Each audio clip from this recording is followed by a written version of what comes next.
Unmute yourself, Andy. Hi, Frank. Can you hear me? Andy, yeah, good. Can hear. Good morning to you. Nice Sunday morning. Your questions long or his answers long? Well, he talks hind legs off a donkey, mate. So we might as well just preview the Newcastle game while we're here, shall we? I just wanted to ask you about Thiago Silva, if I may. His first goal for the club. You made him captain, at least until Jorginho came on. And the look of delight on his face when that goal went in just says a lot about him. And I just wonder if you could just talk to us about him, please. I know we spoke about him, but with reference to tonight. Yeah, I mean, I knew the player he was when he came here because of the career he's had. You know, captain in a Champions League team in a final a few weeks before he came here. But his level of performance since he's been here, without much of a pre-season, but the influence he's had on the group, his individual performance, his persona, his preparation in between games, how he attacks training, how diligently he looks at opposition when we're having meetings. He wants to know, so I have a lot of conversations with him pre-game. He's been brilliant, Andy. I can't sort of say enough about him, really. And then he gets his goal today, which was obviously a very good goal, but made a big influence in the short time he's been out. And not bad for an old bloke. No, well, that's the thing. I mean, it's definitely that, and of course, got the rigours of the season to come ahead of us. But I think the way he manages himself in between, as I've mentioned a few times with the media, I'm very open to making sure that we do our best to keep him in between and make it easy enough for him. But he looks fit, he is fit, he's fresh, and he's helping and rubbing off on others around him. So, long may that continue. No, thank you. Hello, Frank. You had obviously a new team out there today from the summer signings. I think we all thought it might take a little bit of time for everyone to settle and gel, but does it feel like something quite special might be brewing here? Yeah, I don't know. I mean, I'm not sure anybody gets time. Jump back a few weeks after Southampton, and people were looking at where we were at, and people are very quick to look at goals conceded or not getting the wins. I think people expected it to actually happen very quickly, if I'm honest, and I didn't. And we had some injuries, and we had the idea of people coming in and how can we work to get better very quickly. And I think now with the performance today, it's our best performance of the season for sure in complete terms. And we're in a good place, but the level that's been set by Liverpool and City in the last few years means you have to be in that good place every game and every week, and that's the gap that we have to close. So I certainly won't jump ahead of myself, albeit I'm very pleased with a lot of the signs from today. Hi, Frank. Thanks for your time.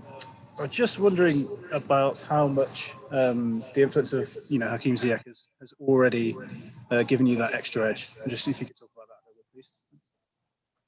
Yeah, I mean, he's been he has given us an extra edge and a different threat.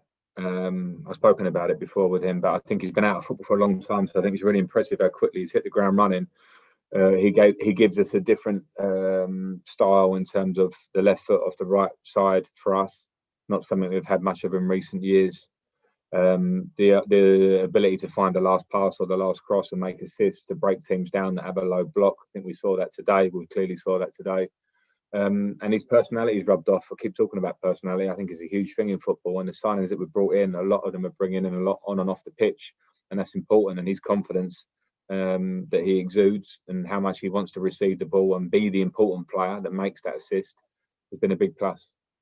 I'm going to do two more, and then we're going to do a quick Mondays. Start with Ollie Harbard and then Mike Waters to finish this section.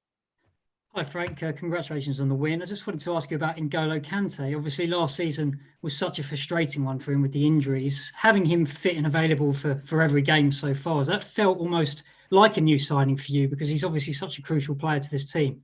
Yeah, I mean, he played about 50% of the games last year when you add it all up, and that's a big loss for half the season, a player of his level. So I made a big step to try and manage his training and games and making sure that we attempt to keep him as fit and ready for games as we can. He's shown in the last couple of games that he's played that he's N'Golo Kante. His attributes are incredible. He can play various positions in midfield. the energy and the ability to win the ball back, but also his ability on the ball, which is sometimes underrated, is amazing. So he can fill different roles. People always want to talk about he's the best defensive midfield player around, and he should be in a deeper role. I think he can do lots of different roles to massive effect, and I'm pleased he's fit now. And again, we'll have to keep trying to manage that to make sure he stays fit, because he's massively important, like you say. Last question, Mike Waters. Frank, is there a sweeter left foot in the Premier League than Hakim's? We talk about left feet as being sweet. I don't know why, but is there a sweeter one than his? Well, I don't know. There's some great left-footed players in the Premier League. Gareth Bale is been one of the best players, thinking world football for the last 5-10 years, and I think he's back here now. And you see quality left-footed players, and there is something sweet about them. Generally, I think we always kind of think that as a cultured idea. When you see someone that can find a pass who's a lefty, we tend to see that. But he's brought a different element to our game. He sees the pass and has no fear to try to pass, even if he's missed the last pass, because he's trying to play game-changing passes regularly. But I think there's a lot of parts to his game. I wouldn't want to just lean on that, because I think his work ethic off the ball as well, and his work for the team, means that he's a very complete player. So I expect a lot more to come from him. Okay, quick Mondays, and then we're done. We're going to start with Dan.